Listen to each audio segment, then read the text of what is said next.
Bonjour. Alors donc, qu'est-ce qu'on a dit? Je veux juste résumer ce qu'on a dit ces derniers temps. On a dit comme ça. On a dit qu'en fait, un homme, à l'origine, il était imprégné de bien, de tendance vers le bien. Et la tendance vers le mal, elle est extérieure à l'homme. Et avec la faute d'Adam Arishon, il a pris la tendance vers le mal. Et quand on dit que la Tkiat Shofar de Rosh Hashanah et de les Slichot, le fait de sonner du chauffard, en fait, ça mélange le Yetzer Hara. Ça veut dire que ça donne l'impression à l'homme qu'il n'est fait à l'origine que de bien.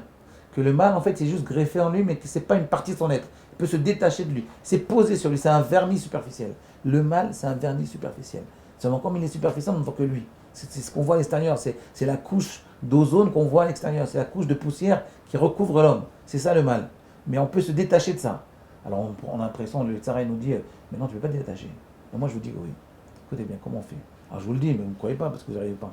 Je dis, ouais, mais le type, il se dit, mais j'ai pas envie, de toute façon, c'est ma vie, sans ça, j'ai pas, ça vaut pas le coup. Si j'enlève le mal, c'est comme si je m'amputais d'un bras ou d'un pied, j'ai pas envie.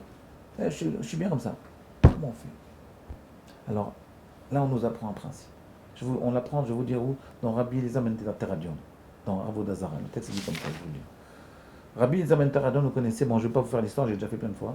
Mais, non, pas ben Teradion. Rabbi Elazar ben Dourdaya, voilà. Rabbi Elazar ben Dourdaya, dans la page 17, dans Avodazara. Rabbi Elazar ben Dourdaya, il n'avait pas une seule, le texte nous dit, il n'avait pas une seule fille qu'il n'avait pas connue. Et un jour, alors qu'il était avec une jeune fille, elle lui dit, de la même façon que le souffle de ta bouche, parce qu'il y avait un peu de buée, le souffle de ta bouche, il sort de ta bouche, il ne peut pas retourner. Même Eliezer ben Dourdaya, il ne peut pas revenir Betchouva. Elle lui dit ça. Il ne peut pas faire Tchouva. Et lui, ça le casse. Il sort dehors, il va dans les montagnes, et il se met à pleurer. Et il dit Dieu, alors il se met à parler aux montagnes. Il dit montagne et collines, aidez-moi. Et elles disent on ne peut pas t'aider, déjà ça serait bien qu'on puisse aider nous-mêmes. Le ciel et la terre, aidez-moi. Et on ne peut pas t'aider, déjà qu'on s'aide nous-mêmes. Soleil et la lune, aidez-moi. On ne peut pas t'aider. Alors qu'est-ce qu'il a dit En adavar taloui et la bi. La chose, elle n'est dépendante que de moi. Et il a mis sa tête entre ses jambes, comme ça le texte dit, Rocho ben birkav, la tête entre les genoux, et il s'est mis à pleurer jusqu'à ce que son âme elle parte, se détache. Et il est tellement persuadé sur un certain niveau de faute, il ne peut pratiquement pas faire tchouva, à moins de détacher le corps de l'âme.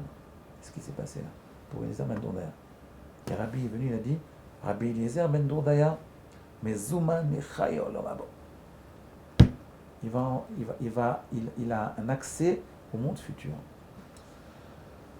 Ça veut dire mais moi, ce que je veux dire par là, c'est très simple. C'est pourquoi, quand il va mourir, quand il a compris que la chose ne dépend que de lui, pourquoi il met ses genoux, sa tête entre ses genoux? Pourquoi? Le texte ne nous explique pas ce principe-là. Pourquoi il met sa tête entre ses genoux? Alors en réalité, le pshat, il est simple. Comme ça, le grand devina, il dit qu'en fait, il se met en position fétale. Où on revoit cette expression de mettre la tête entre les genoux, on voit dans la Maasechet, dans le traité de Nida, page 30, la main du texte nous dit à quoi ressemble un fœtus dans le ventre de sa mère?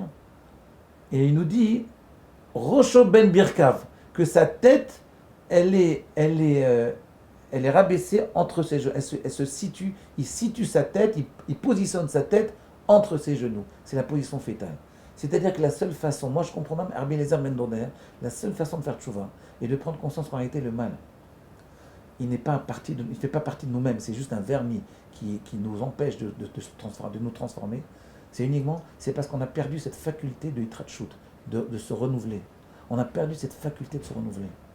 Tout le principe de Elul et de Rosh Hashanah, c'est reprendre conscience qu'on peut se renouveler. Oui, il y a des gens, ça veut dire se renouveler, je vais vous dire en des termes simples.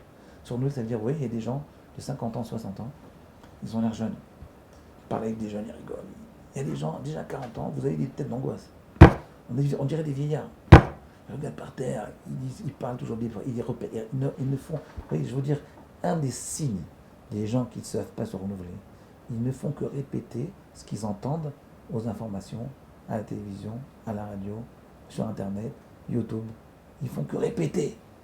Quelqu'un qui se renouvelle. Vous voyez comment vous voyez un peu cette vitalité, cette sève? C'est parce qu'il dit des choses de lui-même.